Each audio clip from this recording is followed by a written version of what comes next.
Brian Sterling continues our live team coverage in Grand Rapids tonight. Brian? Sue, we're sitting here in the Belknap neighborhood on the city's northwest side. This is that neighborhood on a bluff that directly looks at downtown. And this is where some of the hardest hit areas were last night in Kent County. And take a look. You're looking at the roof of this apartment complex that was ripped off. We've been showing you these images all day long, even beginning last night. The damage is significant. There's still a lot of debris in the street here. Trees are down, lines are down, cables are strewn. There's a carport that's ripped apart. A lot of vehicles are damaged here. It's going to take a long time and a lot of energy to get things back to normal here. Some of the best images, though, we had came from Drone 8. We do want to show you those. Drone 8 up in the air, looking at this apartment building with a new skyline view. Thousands again in the dark tonight. Tens of thousands after lines were ripped down, transformers blown out. And again, we've got crews all spread out around West Michigan and the region reporting on what happened tonight. We do want to go to 24, the tracking center, I should say, and to Chief Meteorologist Bill Steffen. Bill, I'm just looking at my phone here. We're just hearing from the National Weather Service. They're saying that it wasn't a tornado, that perhaps it was straight line winds or a microburst. What are you hearing, Chief? Well, they say that winds could have exceeded 100 miles an hour in the Belknap Park area there, and that would be the equivalent of a moderate to even strong EF1 tornado. So we don't want to diminish the amount of damage that was done there. And of course, the geography there lends to the fact that strong wind coming through that area and coming up the bluff could have helped to lift that roof off.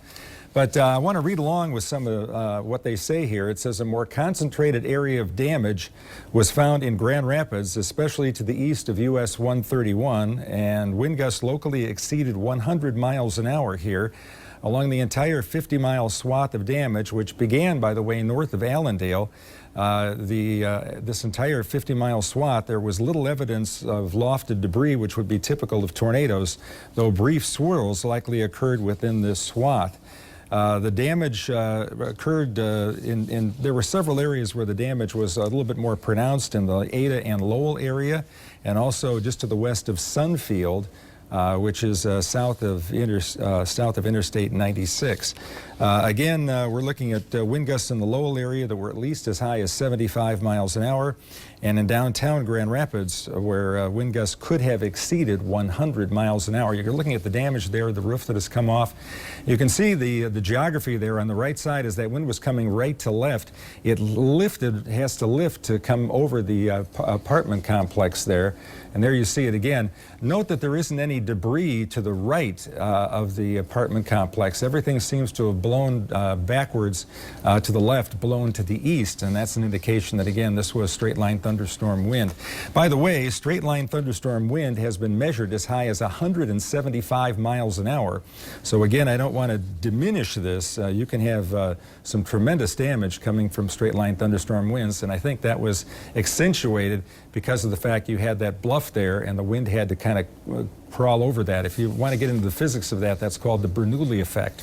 If you have a fluid and it has to squeeze together to get through a narrow space, it speeds up in order to do that. That would be like a river that was fairly wide that had to squeeze through a narrow spot, and you tend to get faster flow and rapids in those areas. So an interesting thing. We'll peruse this, and we'll have more for you coming up at 7 o'clock tonight for sure. Oh, Bill, those are excellent observations. You're right. You think about the interstate that cuts through this corridor. It creates kind of that alleyway, and that definitely could have contributed to the intensification of the winds here. In fact, I don't know if my photographer Bilal can zoom in across the street. You see another roof there that almost was peeled off of this other apartment complex. You can see that it actually started to lift up in the corner, but didn't completely come off. But the folks in this neighborhood, they've been pulling together tonight. You've been hearing the chainsaws going as they're cutting up the trees. A lot of community members working together to try to clear some of this debris. News 8's Heather Walker talked with one individual who lived in this apartment complex and lived through it last night, and she's got her story. Heather? Yeah, Brian, I am standing on top of the roof that used to be on top of the apartment building across the street, Crestview Apartments. And today we got a look at the damage inside one of those units. It's just a complete loss. Everything's gone. The whole roof and ceiling's gone. Everything's just You lost underwater. everything. We lost everything.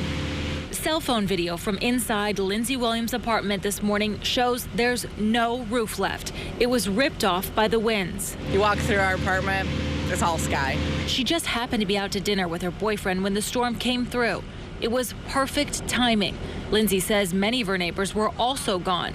They came home to realize they were lucky, but homeless. The roof is in the street, yeah. For now, Lindsay is staying with friends and the Red Cross is helping with groceries, but it's unclear where she'll live. Just trying to pick up the pieces and find a new place to call home. Some of those residents have started GoFundMes because they say they can't wait for insurance. Everything that they had was inside their apartment. We'll post links to those up at woodtv.com. Reporting live in the Belknap neighborhood, Heather Walker, News 8.